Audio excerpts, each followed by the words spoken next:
But Robo, why not just buy real cup noodle? Because it's not as fun! Okay people, welcome back to another Fwoosh Weekly. As always, I'm Robo, and man, this week was supposed to be New York Comic Con. I miss shows. It's all fine and dandy being shown pictures online and watching live streams, but there is just something about walking through big doors into an even bigger exhibit hall and seeing glass cases and the chatter of people who all like the same thing you do and... Hey, do you like toys? Yes, I do. Do you like toys? I do indeed. Let's go look at some. Plus, we're face to face with the companies and the people who make all this stuff, and you can actually, they're behind glass cases, but you can get different angles and different looks at things, and I don't know. I'm ready to get out to a physical convention at some point. Oh, 2020. It's just been a complete... So until then, we'll keep on doing this, and... I don't know, spending way too much money.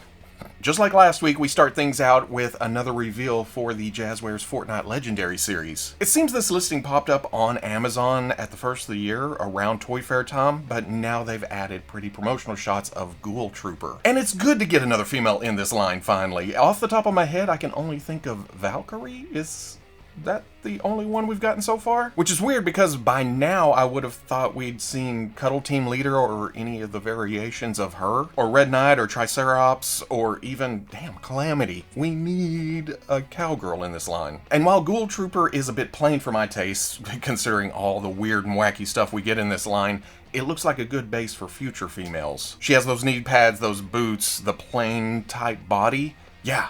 Add some more stuff on here and give us a whole lot more, Jazwares. Boy, for someone who doesn't care about the actual Fortnite game, I sure do have a big wish list. I have a feeling that Ghoul Trooper and then last week's The Brat will pop up soon, if not in a large wave, as kind of single releases like we saw with Doggo and P1000. They just popped up on Amazon, you ordered them, you got them. On to the next. NECA continues their streak of showing us new promotional shots of things we knew were coming, but that's okay because that's just one step closer to sweet, sweet plastic. But it's kind of a bad thing too because it's another Teenage Mutant Ninja Turtles Target drop. As good as Splinter looks and how essential he is to the core Teenage Mutant Ninja Turtles team, I'm always caught off guard at how cute this version of Baxter Stockman is. I mean, it's definitely the size. He's short, he's very animated looking, but there's also a slight innocence to the look. I don't know, those big eyes and kind of shine to him. It's just like, mama. And then it's even cuter with the accessories like the shrunk down Shredder Fly or the gerbil Michelangelo. This is the last of Wave 4 along with the Triceratons and the Roadkill Rodneys and Trag and Granitor.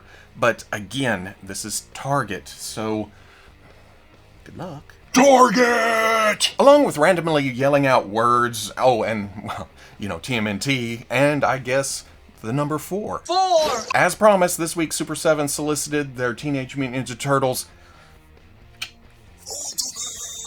Wave 4, and it is glorious. Last week they teased Muckman's foot, but now seeing the complete figure along with Joe Eyeball, it's very tempting to someone like me who has no connection to this character. Because I can say the same for Mondo Gecko too. I understand they are popular, and for some people's collections they are very needed, but as Turtles were getting more and more popular, I was entering junior high, so it was kind of cutting back on watching cartoons, playing with toys, you know, that dumb thing. And now here I am, 30 years later, right back in the thick of things. It's weird how that works out. But for every supporting character, you have to get main cast too. And Super7 has done that here in the form of, ooh, Casey Jones. I didn't read a lot of the comics, and I don't remember Casey in the cartoon a lot, but that original Playmates toy, that made it into my, well, toy bin, I guess you would call it back then, but right before all the craziness of junior high and high school happened. We all kind of guessed that Casey would be in this wave, and Super7's just done a great job of translating and updating that original design. If I had one gripe, and we wouldn't be toy collectors if we didn't have our nitpicks, but I wish there was a bit more hair poking out from behind the mask. I don't know why, I look at it and think, oh man, I need this, I want this is beautiful, but like I said, if I had one thing, Otherwise, this is my second most wanted figure of this series because they saved the best for last. It is Donatello. This just oozes nostalgia, and while I expected this skin tone on it, actually seeing the prototype makes me think, oh, I am damn glad I started this series. And if you're not locked into that original toy look, they also include another, like, comic-inspired head just to modernize it a bit. This is one hell of a wave, and it's not just because Donatello's in it. I mean, look at all of them together. Fantastic. It's a little something for everyone. Well, if you're a fan of the old Playmates toys. $45 a piece, scheduled for summer of 2021. Over on the Super 7 Masters of the Universe Classics side of things, a few weeks ago, Brian Flynn mentioned that Snake Mountain would be shipping soon, and here's your proof. That box is crazy huge. I can't imagine him... Well, maybe he's holding just the empty box. That makes more sense. At first I thought, is he holding all that plastic and all that cardboard out in front of him like that? But it may be empty. I didn't get one of these because I absolutely do not have the room, but I look forward to going up to Veeb's toy basement and messing around with his. I'm excited to see him get it. Yes, I get to go up and play with it, but I also get to leave it there without it taking up any space in my collection. You know, like nieces and nephews, you get to take them out and play and buy ice cream and toys and spoil them, and then send them home to their parents. But I'm also interested in seeing if it'll fit perfectly into the spot Veebs has already cleared for it. I mean, I want to be there. I want to see if anything gets moved or if it just goes...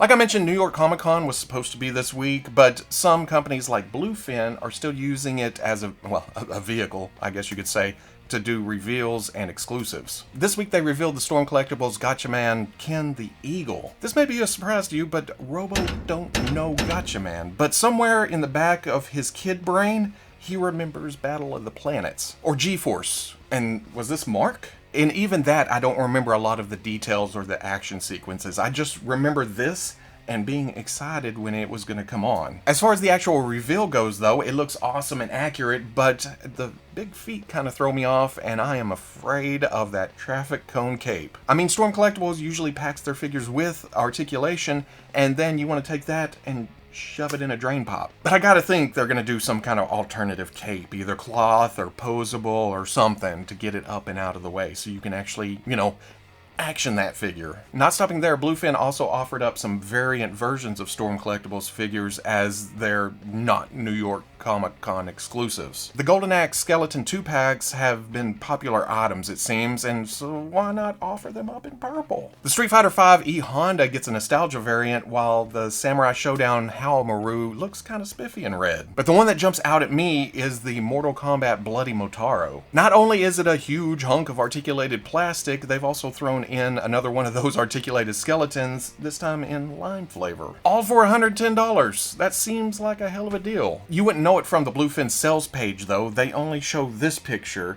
and then mention the skeleton way down in the details. So yes, it does come with a green glowy skeleton. E-Honda and Howlmaru are $90 a piece. The Golden Axe Purple Skeleton 2-pack is $60, and then they should ship sometime next month, actually. As far as other exclusives go, not tied to New York Comic Con and all, Hasbro has another GameStop Gaming Greats offering with their Star Wars Black Series Jedi Fallen Order Scout Trooper. They have got to condense these names down because it's just...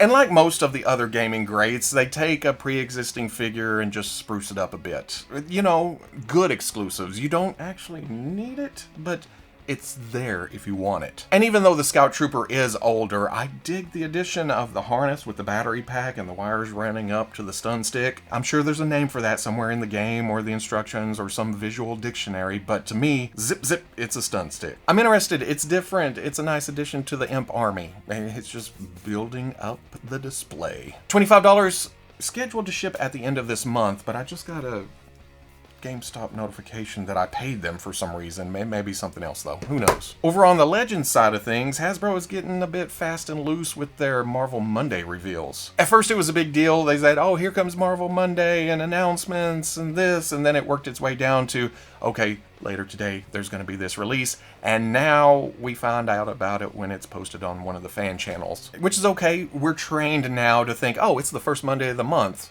There should be a Marvel release somewhere. Who's a good little collector? Yes, you are. You are. For October, we're getting a different look for the Marvel Legends Black Cat on a retro card. And while there's been arguments of whether it's comic book or cartoon, to me, it's just a nice looking black cat. I prefer the white fur on the V-neck cut to match up with the cuffs and boots, but I also like the cleaner look of this. I also like that it doesn't have heels, and I don't mind the Jean Grey head reuse. I'm that guy, where if somebody dyes their hair or cuts it or puts it in a different style, it takes me a minute to recognize who they are. It's like, wait, what, do I know you? Oh, yeah.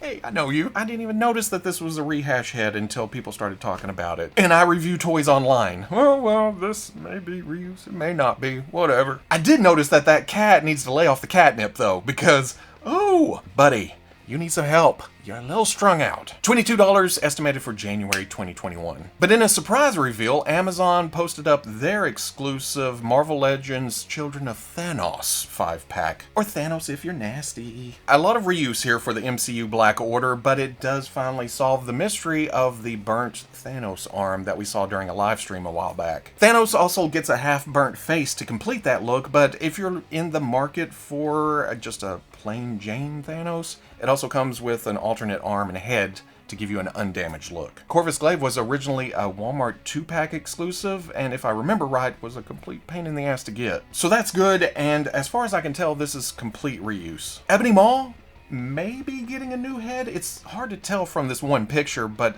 it seems like there's more hair poofing out on the sides or something. It looks a little bit different. Proxima Midnight definitely gets a new head, though, to update her to that movie look. The original figure was close, but you can see some subtle changes here. But the big draw here is Cull Obsidian. The original Build-A-Figure veered the furthest from that movie look, and when we got it, we thought, wait, that's not how he looked in the movie. This is more comic book inspired. And that happens because Hasbro wants to get some of these figures out for the initial movie release and the hype there, but they have to use concept art and preliminary images and looks, and sometimes that changes. And Hasbro's stuck with, oh, well, sorry guys, but we tried. For this pack, it looks like a completely new torso, new legs, and then some of the overlays are updated for the movie look. But even though a lot of parts on these figures have been seen before, Hasbro went back and updated the color schemes to make them more accurate to the movie. Plus, there's a lot of detail paint added, like dry brushes for the skin tones and the armor, just to make the whole set pop. Kinda sucks if you've hunted down all the single releases, or you've been collecting long enough to already have them, but for me, that is now my comic book Black Order. It's not accurate to those looks, but at the same time, these were never accurate to the MCU looks either. I can now have a more accurate MCU group and then have these figures elsewhere in the display. But this is even more great for those who missed out or weren't collecting back then, whatever. Just one buy, you get the whole set, you get the whole team, and you're done. $120 should hit in December. And that is it for this week. Well, maybe, probably not. Something always pops up or I missed it. If so, we'll get around to that next week. If you want a closer look at any of these pictures without me all distracting you off to the side, all hand waving, I can't talk without doing this. I'll be posting all of that, plus links to pre-orders and more information on the Fwoosh front page Saturday at noon. And we're missing something, right? Can you feel it? There's an emptiness. There was no McFarlane toys this week. And believe me, once it got closer to time to shoot this, I kept checking Instagram and Facebook and Twitter, and Todd's just busy doing comic books. Or, hear me out, last week I did make fun of him for not letting other toy companies have a chance to talk. He's just, hey, this. So is he listening to me? Todd? It's me, Robo. If you are listening, I would like a Gatchaman from around the, Villains United Secret Six era, somewhere in there. And if it's not too much to ask, can I get the rest of the Secret Six too? If not, that's cool. Gatchaman would do. Todd? But if you enjoyed this weekly, comment, like, subscribe. Much love to the plus. If you're interested in seeing videos early or just in a position to help out the channel, patreon.com. But wherever you may be watching this, I'll always catch you on the Fwoosh. For those asking, of course, I've gotten the SH Figuarts Beskar Armored Mandalorian and the Child, but I have just been nervous as hell to open these. I didn't quite like the first version, and I hear that this is more of the same, and then the Child, so little and so many parts. I am going to get to it, but at the same time,